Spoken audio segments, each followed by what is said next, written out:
Morning everyone. Still morning. Just about, we've got 2 minutes. How's everyone doing today? Good. Fabulous. Okay, so hello everyone. Again, my name is Belinda Paul. I am from Birmingham, you can probably tell from the accent.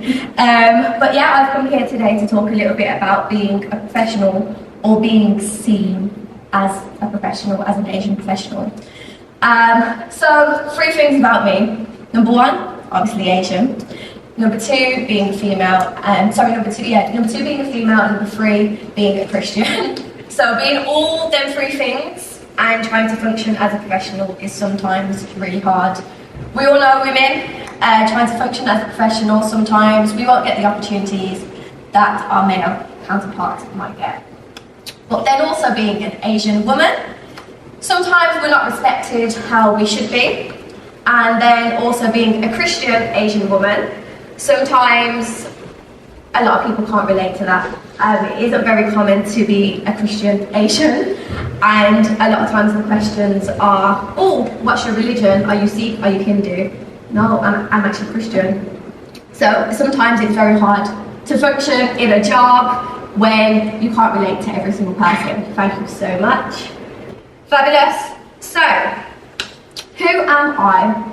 So currently, this is who I am, but as you guys know, our jobs change, everything we do changes. So currently this is who I am. I'm an event host and workshop facilitator. So I work with corporates, I work with red carpets, awards to host their events and facilitate a lot of workshops across Birmingham, London, Bournemouth, everywhere in the UK to do with mental health, to do with resilience, confidence, everything that a person needs for their personal development.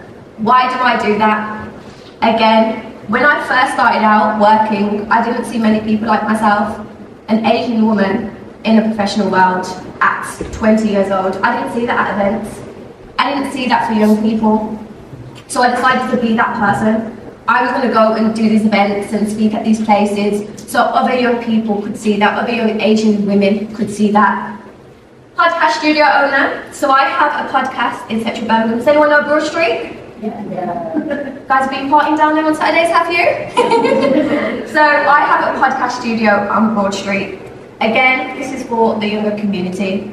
We get a lot of young Asian and black girls and boys coming here to space. Why? Because it's a safe space for them. They can be themselves. Also, the prices are ridiculous, which we always try to do. And I'm also a digital marketing agency owner.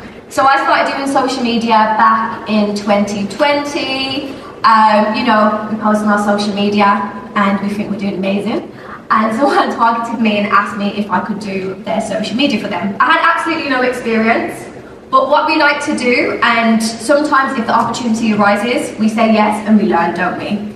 And a lot of times I learned if I didn't put myself in situations where I said yes, I wasn't going to get the opportunity. If I didn't take the opportunity and not get paid, I wasn't going to get that opportunity. And I learned very quickly, as being a young person, as being a young professional person, as being a young Asian woman, is that a lot of opportunities will not be on a platter for me. They will not be given to me on a platter. So I realised that a lot of times I would have to give myself the opportunities. I always wanted to be an events manager, but I kept getting served with the, you don't have enough experience, you can't do this. We've got someone else who's got more experience. When actually they didn't have more experience. But I never questioned anything. I thought, okay, maybe I don't have enough experience. But I also quickly learned that actually maybe I'm not respected. Maybe I'm not seen as a professional. So if someone's not going to give me the opportunity, guess what? I'm going to create it for myself. And that wasn't always the best thing for me, but it's what I had to do. And that's how I felt I was going to be respected as a professional person, as an Asian professional. So I'm also a youth mentoring manager. Going back to the first one, facilitating workshops. A lot of young people do not see mentors that look like me. And that's horrible. A lot of times I've worked in places as the only Asian mentor, as the only Asian female mentor. And when there's so many young Asian people that go to school, being in Birmingham, it's important that they have that safe space, they have that relationship that they can relate. And one thing I always try to do as a mentoring manager for my mentors and mentees is match them culturally as well. And I think there's two types of culture. There's the culture where, oh, I'm actually Indian, but there's also the culture of where I've come from. I've grown up in one of the roughest areas in Ladywood. Now, that's what I understand, that's what I relate to. So I always tell people there's two types of culture. There's the culture you see, but then there's the culture that I can understand and relate to. And I think for young people, that's what they need. Hence why I delved into mentoring. And it's so important because even now I walk into other universities, sorry, I also work with Aston, sorry guys. But when I went there, there was a lot of young people who were starting a business, and I remember standing at the front. I was the only female, actually sorry, there was two females, myself, and then there was another black woman. Everyone else were middle-aged white men. And I remember walking over to this girl, and she goes, "Thank God you walked in." How was I going to speak to them? What was I going to speak to them about? And of course there's things they can speak to them about, but it gives that comfort zone. People like to feel that they can relate, people like to feel comfortable, especially when they're talking about their lives or their business and stuff like that. So fabulous, that's who I currently am. But these are also all the things that I've had to try to get to where I am. So my first ever business, I had a shisha business. I know a lot of people don't like to talk about shisha because it's smoking, but it was actually really good for you, the one that we had. But yeah, I had a shisha business, and we all know that it's very male dominated. Women don't have shisha businesses, it's a men's thing. But I can't lie, when I was like 21 years old, I used to love going to shisha lounges, so I started the business. But I quickly found that trying to find suppliers and going down to get these shisha pipes, people were trying to charge me double the price. Why? Because I'm a female. You think you can take the mick? But that wasn't going to happen. I also started my own networking events again. I was going for these jobs, trying to be an events manager. I really loved doing it, but no one was giving me the opportunities. So again, I created it for myself. And what that did was create safe spaces for Asian people. It creates safe spaces for black people. Why? Because we didn't have them spaces, we didn't have networking events for us. Whenever I would go to a networking event at 20 years old, it was always people who'd worked in their industry for 20 years. I can't compete with that, I haven't even been here for 20 years. So I started doing it myself. I was a restaurant assistant. Why wasn't I a restaurant assistant? Because you have to speak to people. Now, how do we gain skills? Sometimes when we're not given the opportunities to get them skills, you have to learn it through other ways. So being a restaurant assistant, I used to do waitressing, I used to do bartending, I used to do absolutely everything. Why? So I could build my skills, so I could speak to people. A lot of times in our households, I know for myself, we're not taught a lot of skills, we're just taught to just do. If we ask questions, it's normally, shut up, in Asian households. So I knew I had to go out there and learn the skills for myself. So hence, the restaurant assistant, social media coordinator, again, you were engaging with loads of different people. I knew that if I wanted to be who the 16-year-old person would be so proud of, I knew I had to push myself outside my comfort zone, learn new skills, speak to new people, do new things. Because again, I wasn't going to be given the opportunity to work for a branding agency or a marketing agency without experience. Because what it is all about is our network. And a lot of times, if you don't have that network from a young age, you're not going to be given the opportunities from a young age. So people want to see that you're professional, they want to see that you've got the experience. So a lot of times, we are going to have to provide our own experiences and do our own things off our own back. So yeah, some of the other places, co-working space, youth mentor, mini workshops, and doing a lot of things for free. Now, I know when we're first starting out, that's not what we want to be doing. But that's how people in the industries I wanted to get into were going to see me. Because otherwise, I was just a little girl to them. They weren't going to take me seriously. Who's this girl? She doesn't know anything. And when you're trying to prove something, no matter how old I am, I'd always look like a child, I believe. Even now I'm 28, I probably look like a 20-year-old. But I wanted people to take me seriously.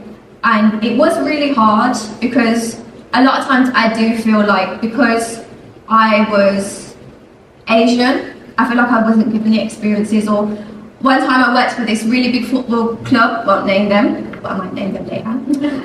Worked for a really big football club. At 19 years old, I was the stepping assistant manager. So I was going to university full time as well as working at that football ground. And I was there probably like every single day, Monday through to Sunday, doing everything with the actual manager.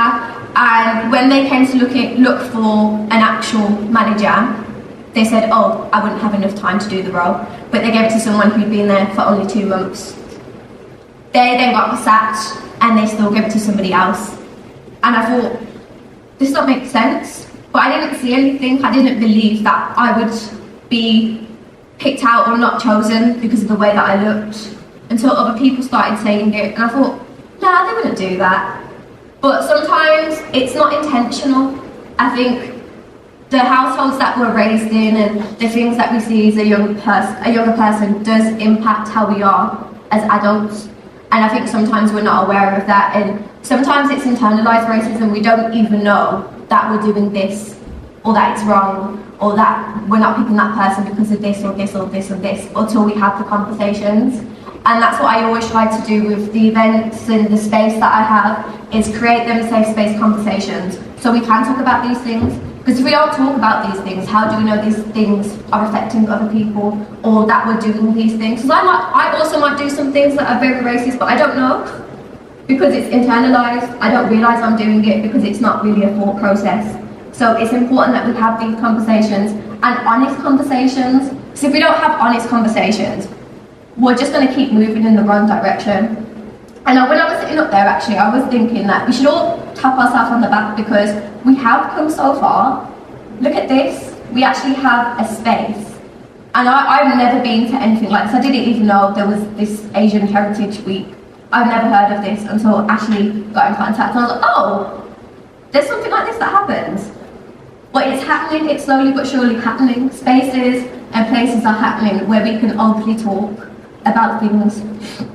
Sorry, guys, come on. Fabulous.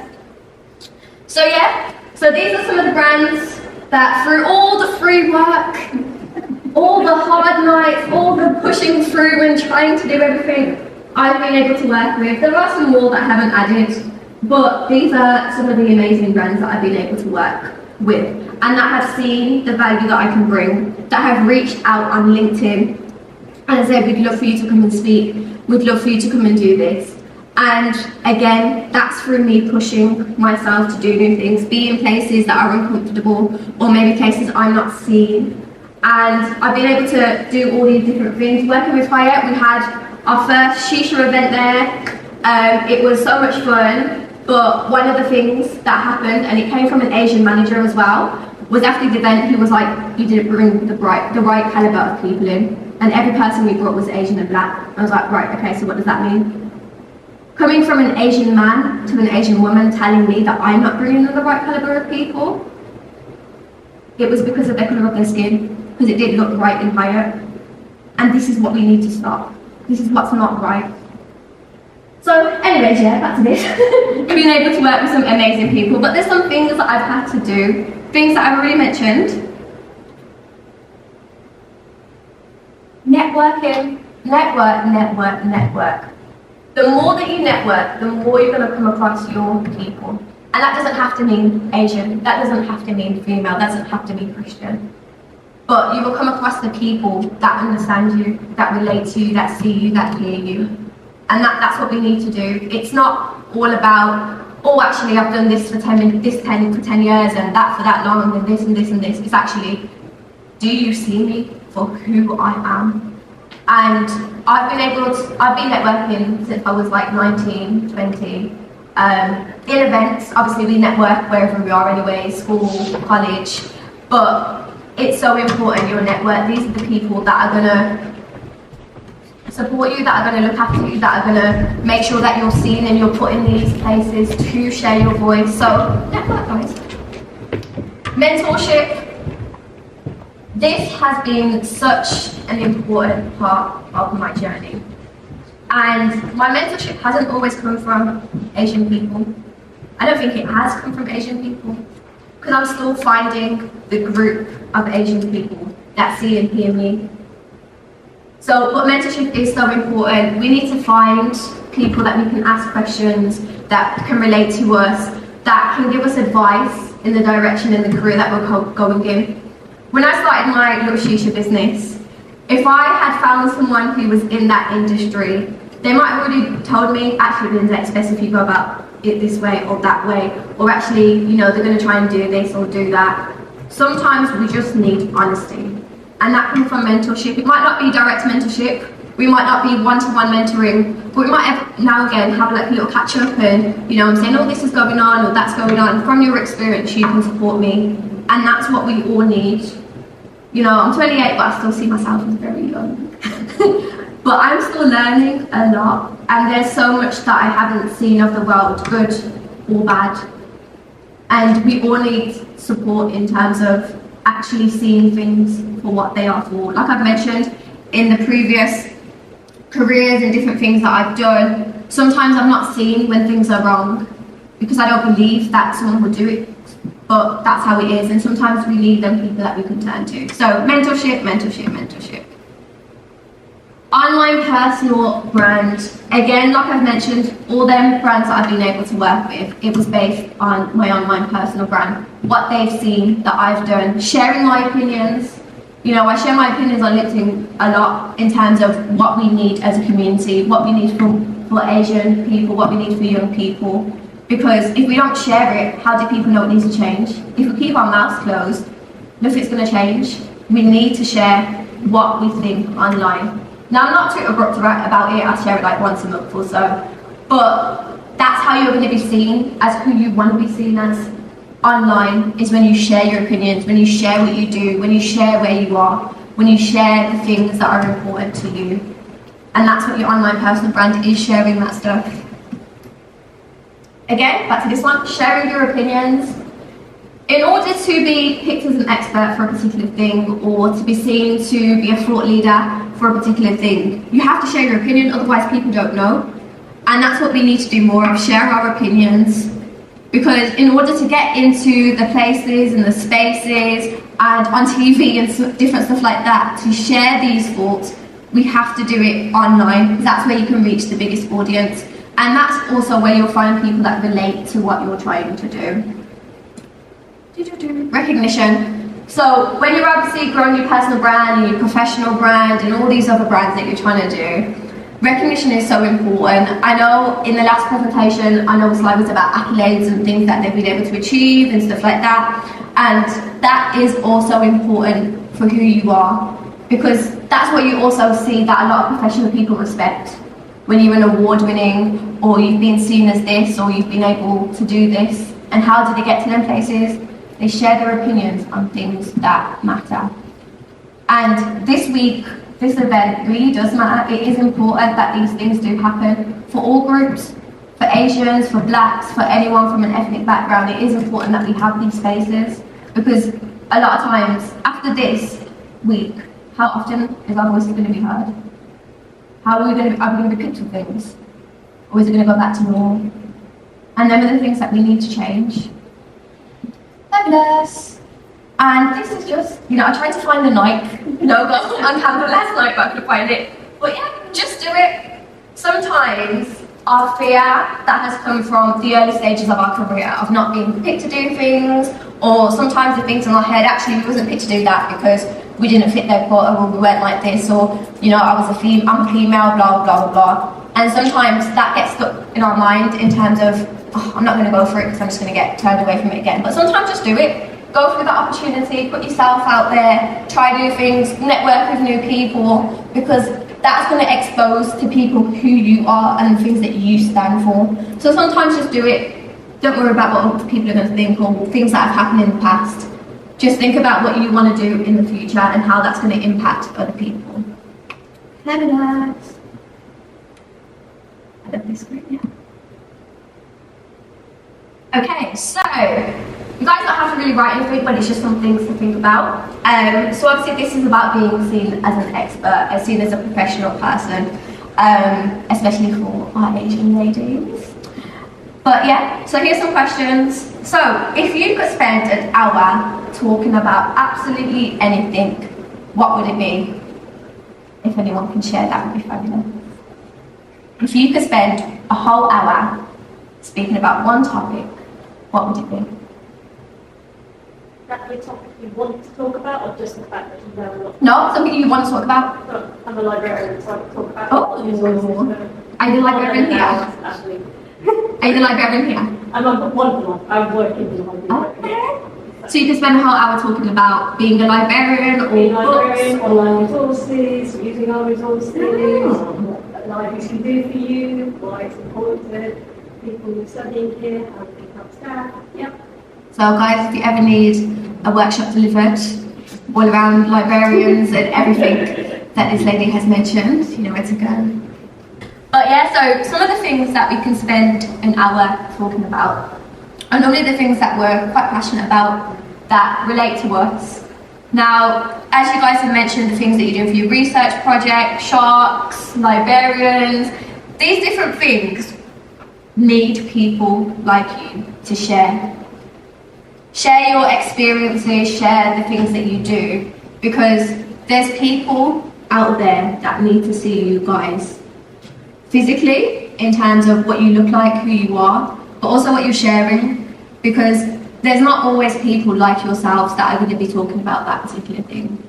And it's about the next generation. Them are the people that we're building, them are the people that are seeing us, and they need to see people that they can relate to.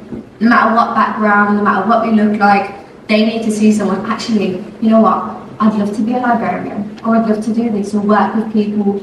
And, you know, I saw my librarian at my school and I love what she does, but it's amazing to see another Asian woman who's doing it. Because my mum didn't tell me I could do that. My mum said I have to be a doctor.